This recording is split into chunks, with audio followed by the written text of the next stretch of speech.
how it started in 1970, again through K. Leroy Irvis's office, but his office manager was the focal point, Mary Davis Baltimore. And she was the one that was doing all the legwork and getting us together. And those were sent out to different schools, not only the state schools, but also the private schools and state universities, Penn State and Temple and all those sort of groups, and said they were going to have a conference to discuss the master plan for Pennsylvania, the educational plan. And so came to Lock Haven State College, and at that time, if you put the word black, Lock Haven State College, Lock Haven, PA, it would land on my desk. So the notice came to my desk, and I said, I need to go to this and take a part of it in Harrisburg. Can't remember the name of the hotel that's now Strawberry Center, but they took it down and then made Strawberry Center there in Harrisburg. So those were our first meetings there.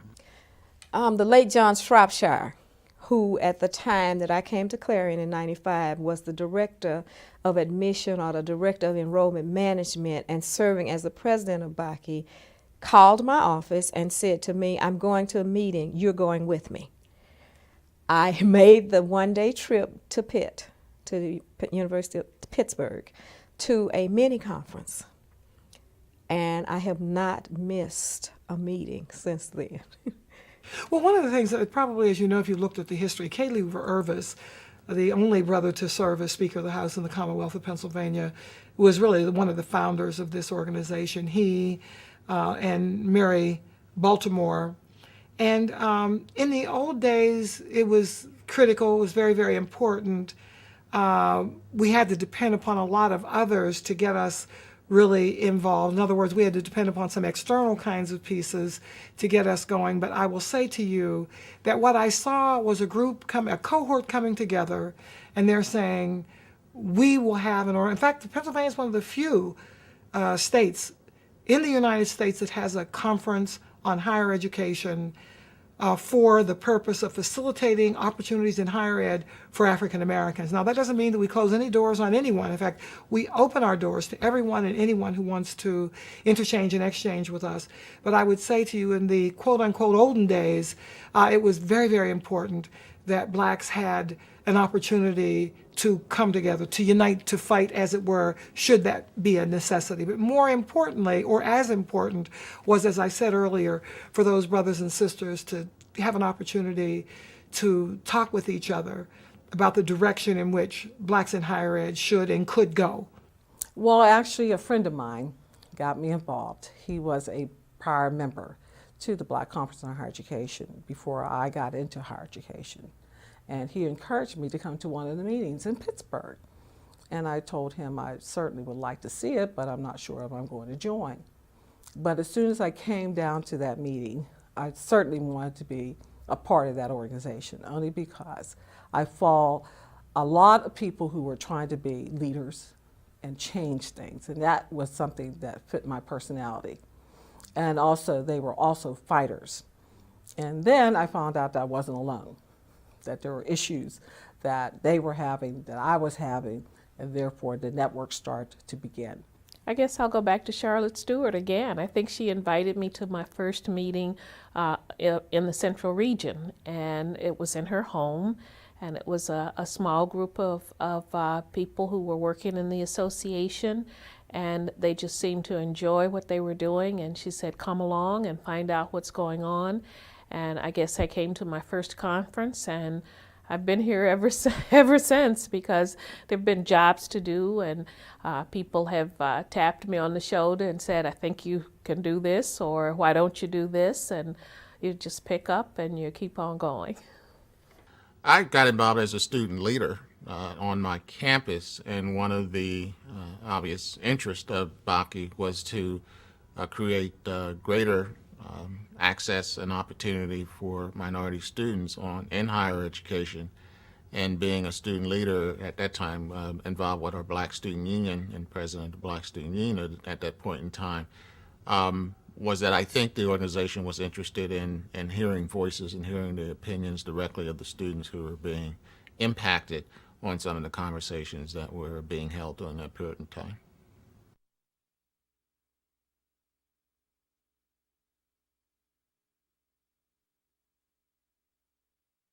mainly the struggle to get people involved. That was probably the main problem we experienced during the early years. And to give you an example, Robert Lynch served as president for 3 terms. So that's 6 years. So that tells you a big story how difficult it was to get people involved in the organization. And also, there was some tension within the organization. The organization is split up into 3 regions, the East, Central, and West, or let me say the West, Central, and East.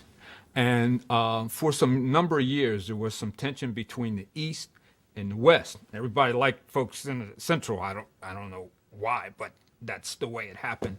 And I think that hurt the organization quite a bit for a while, but we seem to have moved beyond that point today. So that was a big problem. The early years of BCOHE have been really a positive program in terms of having people from across the state, from various institutions, to pull together, especially the issue of affirmative action. The Black Conference on Higher Education was established by K. Leroy Irvin, of course, but he was also interested in how we could establish equality for people of color, especially throughout the state of Pennsylvania. And one of his primary interests was looking at the Adams case that came across in terms of equal access to higher education. So he decided to pull together as many Black professionals as he could to come to Harrisburg, along with his assistant, Mary Baltimore, to bring about some kind of instrument or organization that could help him change legislation, especially for the 14 state schools, to look at their equality for access for people of color to get in. And that means students as well as professionals. So he actually started the Act 101 program, which had access for students, but it also generated jobs for people who of color. And he also established, which most people are not paying attention to, the community colleges throughout the state of Pennsylvania. He is the one who created that. There were people who were here long before I was. I really didn't get involved in the Pennsylvania Black Conference until about 1979 or 80, and then I wasn't involved regularly until about 83, 84, something like that. And I think the first president I remember was Judy Thomas, Dr. Thomas from Lincoln.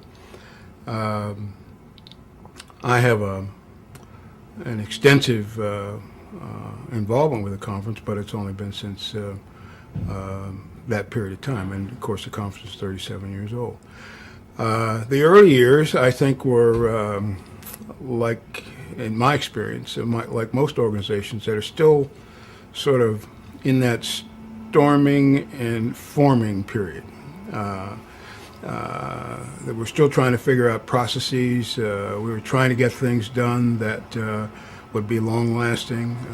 This was before the endowments and things that have been created since that time. There were opportunities for people to run for office, for example. We had elections. We had some controversies. We had, for example, Bob Lynch is former president of the PBCOHE. He served 3 two-year terms. No one has served that many terms since then. Part of it was around the controversy of whether you could serve more than 2 terms, 2 years or 4 years, which would have been 2 terms. And in the course of trying to figure that out, we changed the Constitution, we changed the bylaws. We tried to eliminate that kind of controversy. We've had a lot of very strong leaders, but the early years were built around the legacy that had been created by K. Leroy Irvin and Mary Baltimore, his staff person who helped create the conference. My experience was that there were very strong women and men who were leaders of the organization. As I said, Madeline Hagens had been president before Judy Thomas, and Judy Thomas became the president afterwards. That would have been in the late 70s, early 80s. And typically organizations like this are dominated by men. The conference was active, and when I first joined, I can remember mostly some of the people who were there early on, and some are still here now. Some have moved on through retirement and through other, because of other issues, moving out of state and things like that. I certainly remember Charlotte Stewart, who I think sort of took me under her wings when I first came into the organization, and I remember her impact and influence in the association, along with, I guess, a number of just really very dedicated staff members who were committed to access, and they acted out their careers through the association. So I guess that's what I would remember from the early years. My earliest memory of PBCOHE was in 1989 when I joined the organization. And I remember being in Philadelphia in a hotel. And at the time, we were sitting around and we were discussing issues that had taken place during the day, and the fire alarm went off. And all of us, of course, left the building, feeling that it would be moments before we came back. As it turned out, there was an actual fire. And we ended up being out in the cold in February in Philadelphia for 45, maybe an hour. And then we were told that we could not go back into the hotel, but we had to go to another hotel. We were relocated to another hotel where we conducted our annual banquet, which was very interesting because we left with nothing except the clothes on our back. So that's the first memory that I have of the conference. And although we've done a number of things since then, that still sticks in my mind as one of the very vivid experiences that I've had with the Pennsylvania Black Conference on Higher Education. It's been my pleasure to, over the years, have served as the Vice President, President-elect for the organization, the President, immediate past President, to have served on the Executive Council, which I still serve on, to have been a member of the Scholarship Committee. And all of these things have, to me, been very fruitful and a blessing, because what it's done for me has helped me to work with persons of color in higher education. The early years of the Black Conference were stormy, confused. We were trying to find what was our reason for being. Oh, we knew that we're supposed to work with a master plan. We knew that we needed to work with YAC 101. But what was the real reason for us being together? And then everybody was considering, well, who needs to belong to this? I was told purposely one day, he said, "You're not black enough to be in this group." And I said, "What makes you think that?" He says, "Well, you work at a traditionally white institution, so how can you know about black people?" I said, "Well, I've been black quite a few years longer than you, and so I think I know about black people." And the first 3, 4 state meetings, they were very stormy. In fact, a couple times I even was in between 2 fist fights because they were really, really angry. We didn't know where we were going. And it's easy enough to call people different things. I can remember saying, well, the term Uncle Tom. Well, they brought it further. They said, "You mean Dr. Uncle Thomas?" You know? And I thought, well, how do you know what this man has to do to get through his things? And so it was stormy, and it was stormy for quite a few years. Another reason was the fact that our infrastructure was not together. We had a list of people, maybe 1,000 names on it. Some dead, some left the state, some had resigned or just plain left. We needed to organize our infrastructure for strength. It's kind of hard to walk up to a legislator and say, we'd like to talk about this subject, and he'll ask, how many members do you have in this group? I've often said you cannot beat on a door if you're standing on sand. There's just no reason. You just can't do it. You can't get a hold of it. And then our members were critical of our leaders because, well, you're not doing much. How come you didn't do this? How come you didn't do that? And I said, it's real easy to come to a conference and make up a set of things that we're going to do. The Black Conference should do this. The Black Conference should do that. The president should do this. The executives should do that.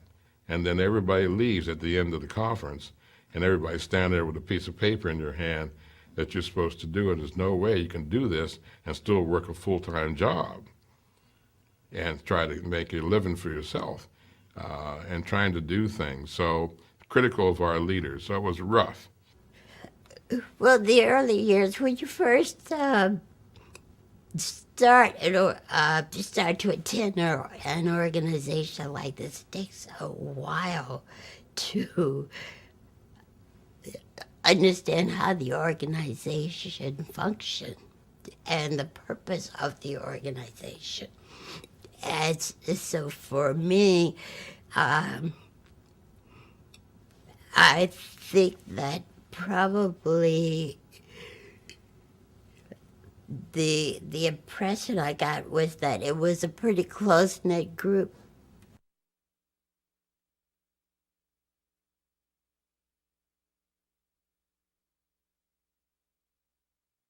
Most revered, K. Roy Irvin,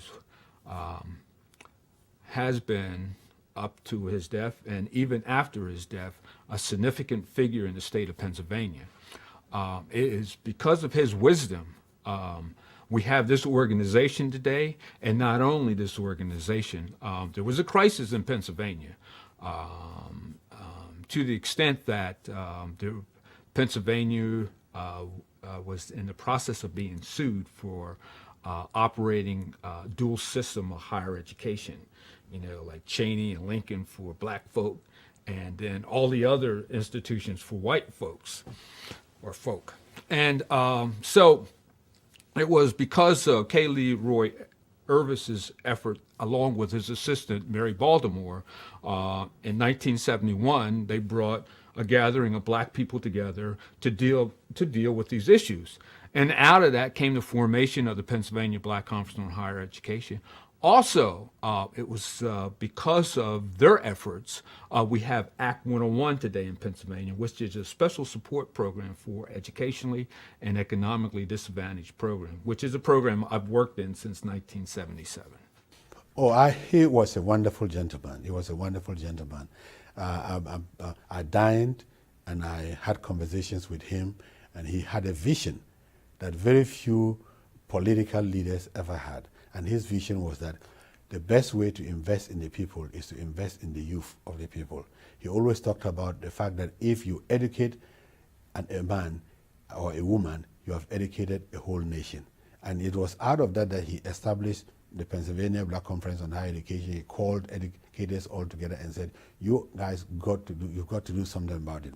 You have to form this organization as a lobbying and a proactive organization that can articulate for access of minorities to higher education in the Commonwealth of Pennsylvania. He told me that in the same light, he helped establish FEAR. And FEAR is one of the big organizations in the state that do have minority access to monies and scholarships so that they can attend higher education. I met Mr. Irvin for the first time about 10, 15 years ago, and at that time he had become an icon. He had been 30 years as a member of the House, Pennsylvania House of Representatives. He had served as Speaker, the first black Speaker of the House, and initiated over 1,600 bills. Just a tremendous person. Of course, he is the founder of PBCOHE. In addition to being the founder of PBCOHE, he founded several other groups and organizations, COBE, Council on Black Basic Education. He was instrumental in the founding of the Act 101 program, also instrumental in founding of the community college system. So my memories of him are all very, very positive ones. And we lost a great champion for blacks and other minorities in higher education when he died several years ago. I was fortunate enough to meet with Mr. Irvis 2 months before he passed away in 2005.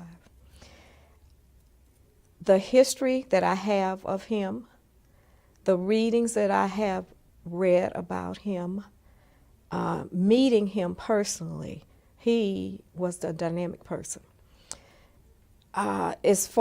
Pennsylvania is fortunate to have had him in Pennsylvania at the time that he came to Pennsylvania and when he decided to set up things like the Pennsylvania Black Conference on Higher Education, FIA, as well as Act 101.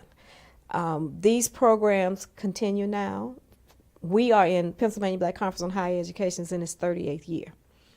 To say to Mr. Irvis, he had foresight way before maybe it was needed or way before anyone thought that an organization like this would be viable 38 years later. What I remember then most about my last meeting with him, his mind was still sharp. He still had ideas.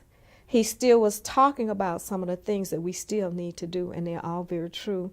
And it's my hope that the presidency that I've just presided over moved his agenda just a little bit further ahead, and that we can continue to move that agenda a little further ahead. K. Leroy Irvis, I remember as being an individual that was being looked up to by, at that time, me being a student, the professionals and the faculty, who were the adults in the room, as a strong visionary leader who was articulate, a sense of no nonsense, and a sense of business in terms of getting work done, and who wanted to ensure that persons of color, minorities at that time, actually utilized this opportunity that he saw was to provide input and feedback relative to this master plan. So those were some of my early recollections of him, and one who was sort of an orator, who spoke in a very articulate way, and one that you had a sense that he had power in terms of his role in the House of Representatives. He accomplished things that we, or even the whole state of Pennsylvania, never thought he could do. He was the first Speaker of the House. He's almost like Obama, being the absolute person we never thought could run for president. But he was a person who really thought that he could change things, and he did. And he came up out of Pittsburgh, and he grew up in a neighborhood, or he lived in a neighborhood that was poverty and had not the resources that you would think he would have established for himself. But he stayed in that community and worked with that community in the Hill District of Pennsylvania, in Pittsburgh. And then when he got established himself, even in the city of Pittsburgh, he broadened his world throughout the state of Pennsylvania. So he was a person who I feel, who was never afraid of anything. He was always looking for change. He was fearless, he was educated, and he definitely had a commitment. And that's what I always will remember about K. Leroy Irvis. Mr. Irvis was certainly then and is still a memorable figure in the life of the conference. I remember him both from the legislature and also from being just an outstanding figure as it relates to education. He was revered by this organization. His presence was as full as life whenever he was around. He had a wonderful vision, and he encouraged us whenever he was in our presence to keep the light aglow for students who needed help and access to higher education. And so I remember him as a person, a genuine person who cared about other people, who cared about students, who cared about this state, who cared about the professionals who were in this organization and who challenged us to be the best that we could be. Well, I had the great privilege of meeting K. Leroy Irvis, and this was about in 2000, when at the end of my presidency, when we gave him what was then the Medal of Honor created for excellence in education in the Commonwealth of Pennsylvania. He was the first recipient, and we subsequently named it the K. Leroy Irvis Award for Excellence in Education. I had a chance to meet him and his wife and his son and daughter, I believe. And K. Leroy Irvis was an amazing individual because, you know, he graduated from high school early, went to college early, got a law degree, had carving skills and other kinds of debating skills and abilities that were rarely seen for someone his age and at that time in Pennsylvania. He came from, I think he came from New York and came to Pennsylvania. He was very articulate. He was capable of engaging you in a way that made you feel that you were important, and he paid attention to you. But I had seen him work as a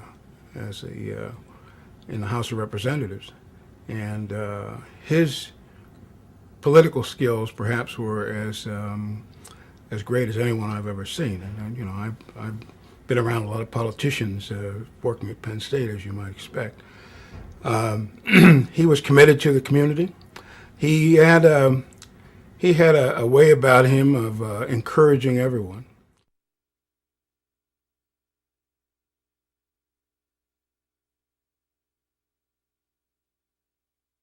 Well, one of the major things, I believe, is the fact that the Act 101 program for the state of Pennsylvania was built through the Pennsylvania Black Conference. A lot of people don't know that.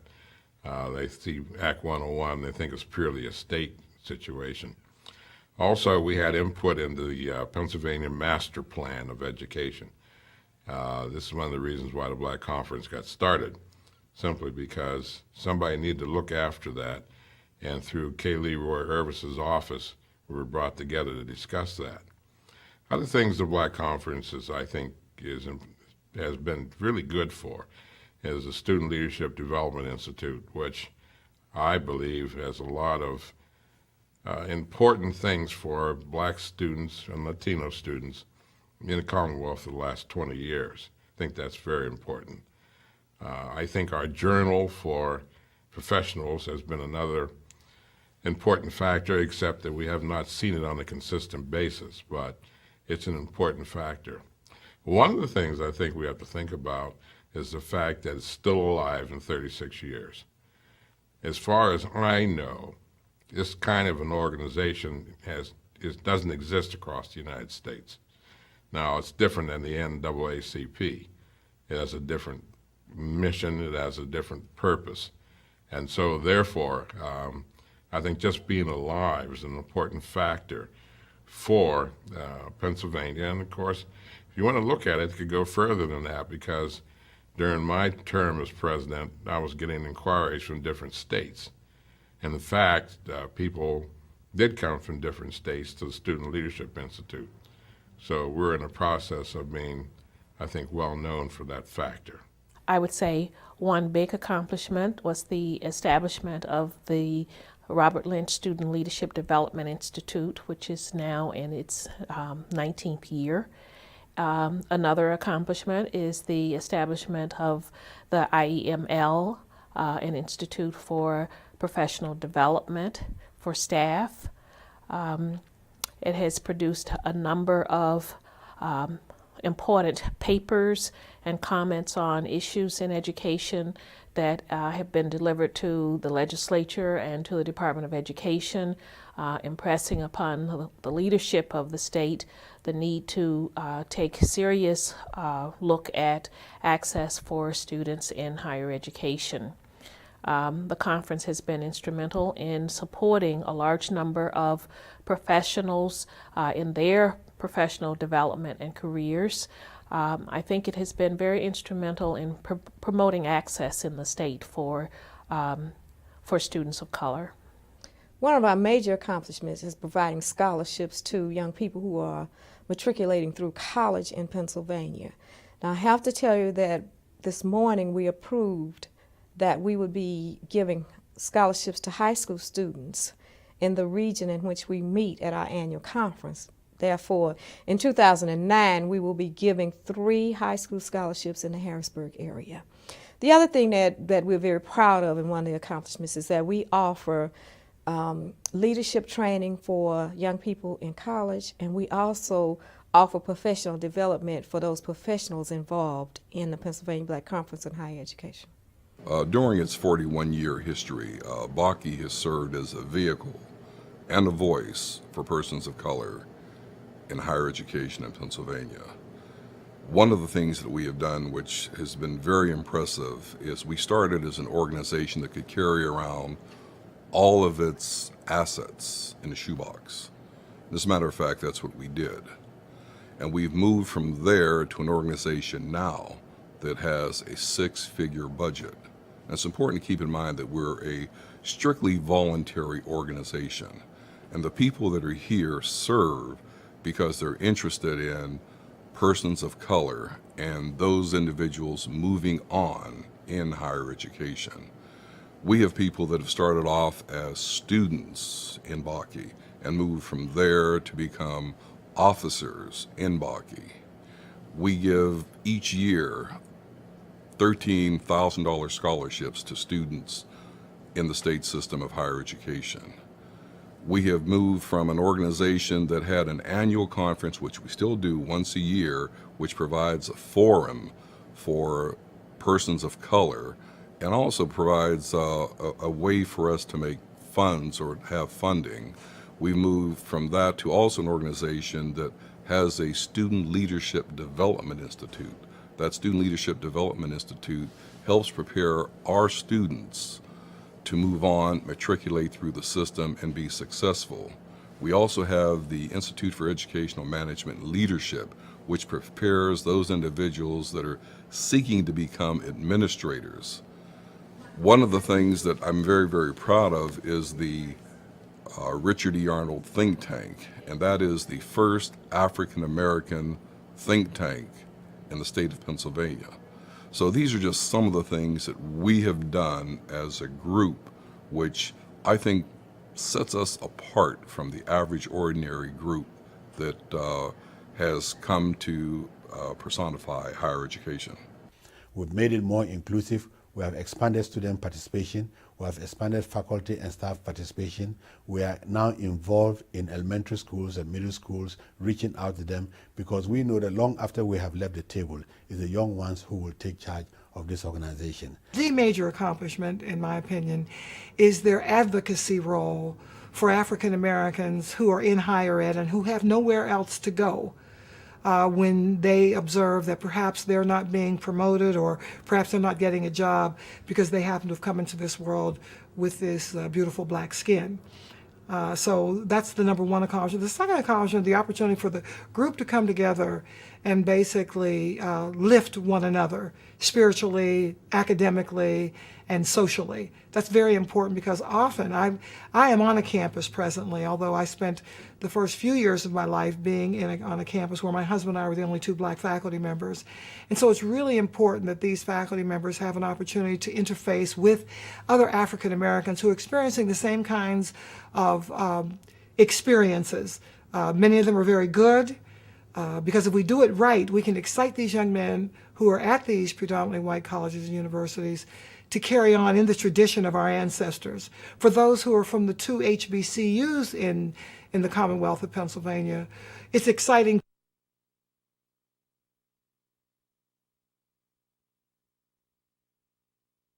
And some of the differences. In fact, today I'll speak on historically black colleges and universities. Are they still relevant? Of course, I'm contending they are not only relevant, but as Lerone Bennett, the great historian, said, they are more relevant today than ever before. And all you have to do is look at the data. Despite the fact that most blacks go to predominantly white institutions, the data show that 51% of all blacks who hold baccalaureate degrees today, between 49 and 51%, have earned them from HBCUs. So they're making a difference. If you look at the politicians, if you look at the number of individuals who are involved as CEOs of some of our most prestigious Fortune 500 companies, you look at the number of blacks who are politically very involved, many of them have come from HBCUs. I mean, Shaka Fatah is a prime example. He's from Cheney University. So is the present chair of the Legislative Black Caucus. He is from one of our HBCUs. If we look at the first black to ever sit on the Supreme Court, that was Thurgood Marshall. He's a Lincoln University graduate. So we could be here. In fact, when I speak today, I'm going to give those individuals who will be there a list of the individuals who will be there. But I would say this, that the excitement about the Pennsylvania Black Conference on Higher Ed is that it gives all groups, both those who are at HBCUs, those who are at predominantly white institutions, an opportunity to continue the dialogue and to excite young men and women about getting as much education as possible. Because if you look at the work of Bernard Anderson, who is at Penn as an endowed chair, the Whitney M. Young Endowed Chair at the School of Wharton, he says in his writings, it's clear that compare the income of black people who have graduated from college and those who have not, and there's a significant difference. So that's why we want to get them in the pipeline. And not only that, the Black Conference on Higher Ed wants to encourage more African Americans to get into the higher ed pipeline, because we are woefully underrepresented in higher ed, particularly in the tenure track positions. Even Dr. Leah Corris, who's the former president of Temple, always talked about how the percentage of blacks he had in the employ of Temple. But when you ask the question, what is the percentage of those of African Americans who are in tenure track positions, then we're woefully underrepresented. And we can't afford for that to happen. If we are to take our place in the marketplace, we have to have the education that prepares us for opportunities that hopefully will come our way. And then we have to make those opportunities. So the Black Conference on Higher Ed, in my opinion, and that's why I've gone to every one of the conferences for the last several decades, is because it's an opportunity for me to interface with not only professionals, but with young men and women that they inspire me, and hopefully I can inspire some of them as well.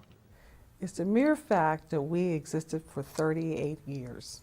What a testament to an organization that started off with little or no money, little or no kinds of organization, but the fact that we all want to get together to start something positive for black professionals and students in higher education throughout the Commonwealth of Pennsylvania. Major accomplishments of BACI, I think, are several.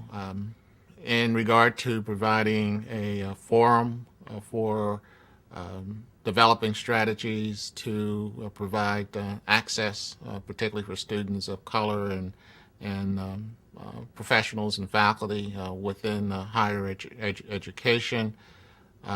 The organization over the years, as I referenced, the Student Leadership Institute, the Institute for Management, Executive Management has been another accomplishment. The journal, which gets published, the hiring, vacancy availability, new email, that gets sent out, are just a few items that I think the BACI has been instrumental in. And in the earlier years, when the Higher Education Master Plan was being considered by the Pennsylvania Department of Education, BACI was instrumental in providing input as to the impact and the modification of that plan as far as minorities were concerned during that period of time.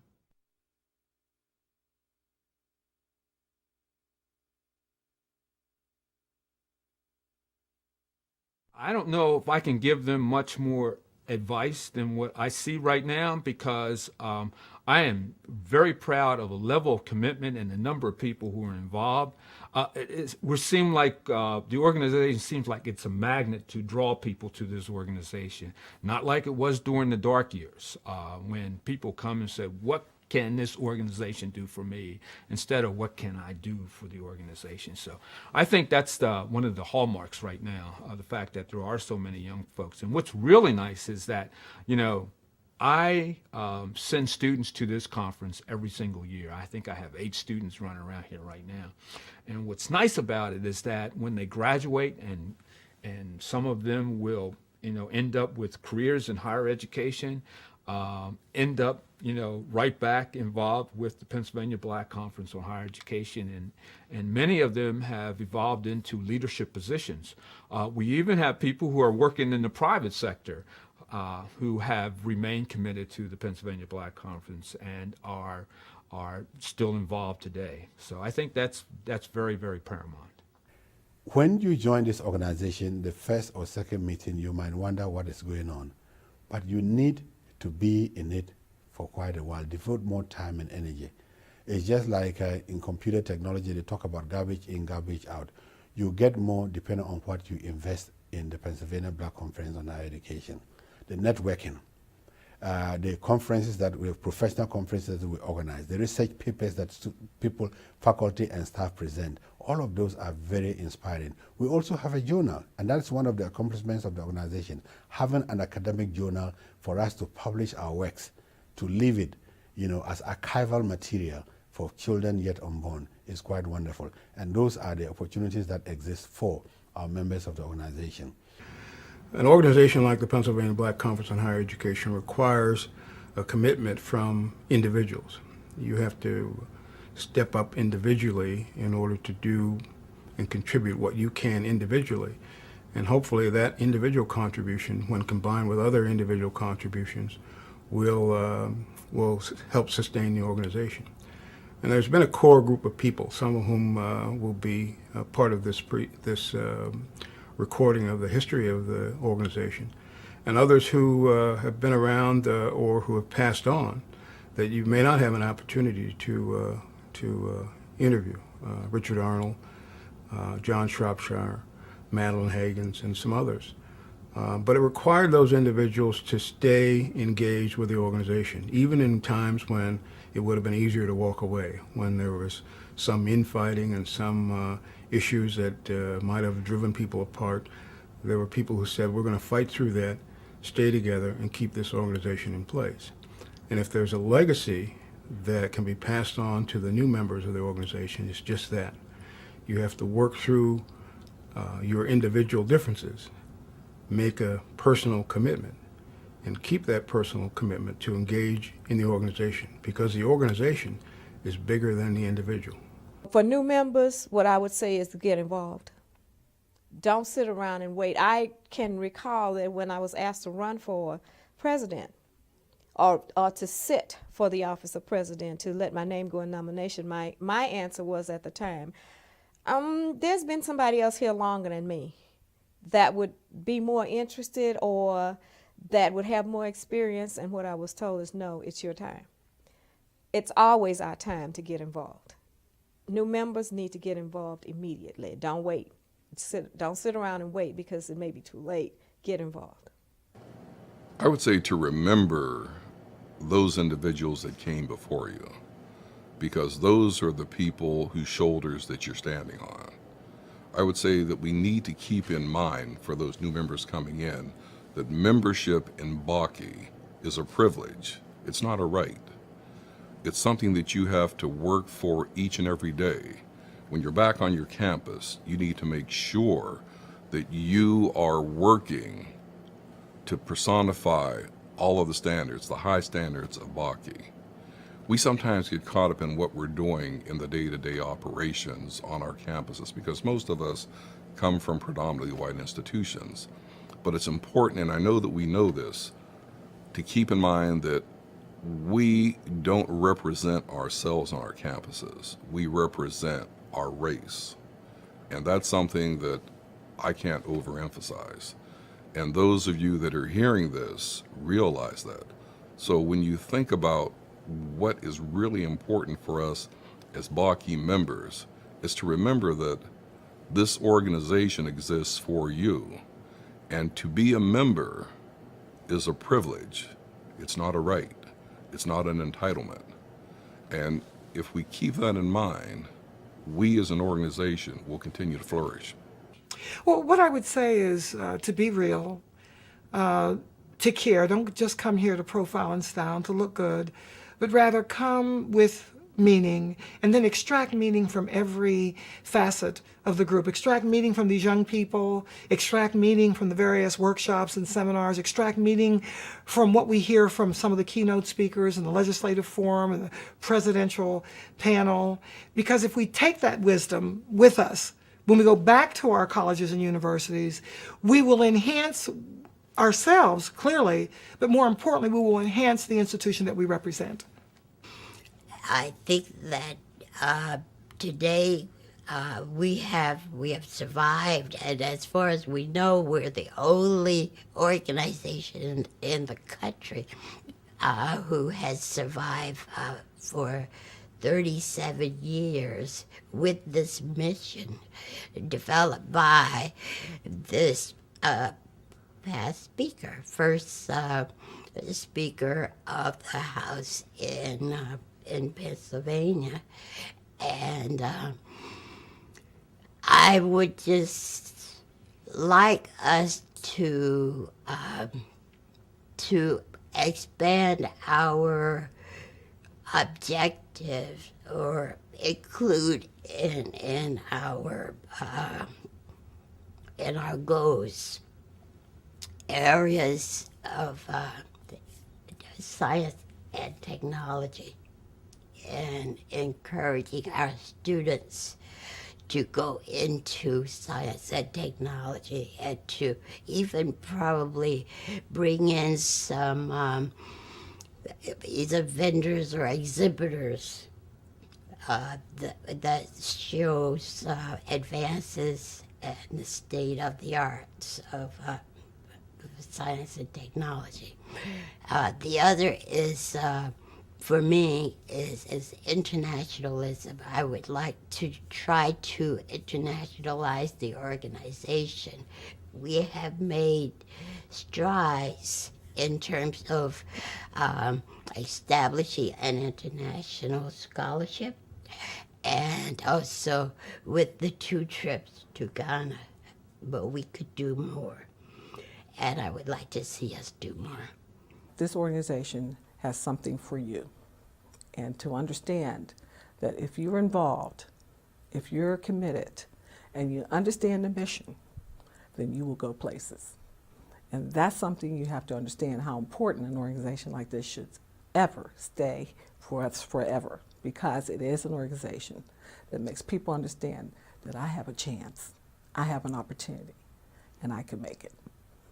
Get ready to have the baton passed on from some of the folks who have been involved for a number of years, and to be able to sustain the organization, to stand on the foundation that has been set, but in addition to standing on that foundation, to venture into new ground in terms of trying to achieve greater goals. But I think the basic goals still remain the same as far as achieving access. I think we have similar and perhaps somewhat different issues that we're dealing with on campuses now. That I think one of the terms that's used is campus climate, in terms of when one does have access and has been admitted as a student or hired as a professional, how do we address the climate types of issues that ensure that folks have a comfort level and that they're able to be successful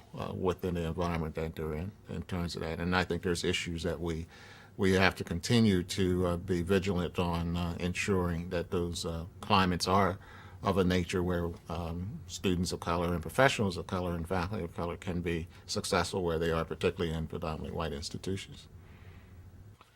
Well, some time ago I wrote a paper I'm a Rotarian and a Rotary governor, past governor. And I wrote a paper that said, why bother, too busy.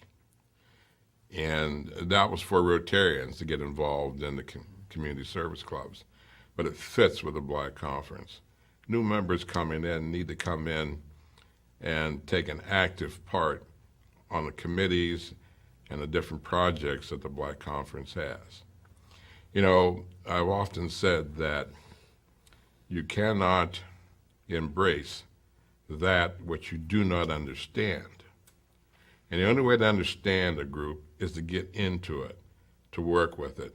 If you're going to join it, then be sincere and prepared to do your part. Otherwise, this group will not live. It's got to live with dedicated members who have the strength and the courage to move ahead. The struggle is not over by any means. If you think because some of us wear ties and coats and we're assistant in this and maybe provost or whatever we might be, that doesn't mean the struggle is over for all of us. We have a long way to go. And I think that's true about any kind of group in this great United States. They still have a long way to go in order for good equality, but also to provide the leadership to our young people. And you have to think that way as you come into the Black Conference.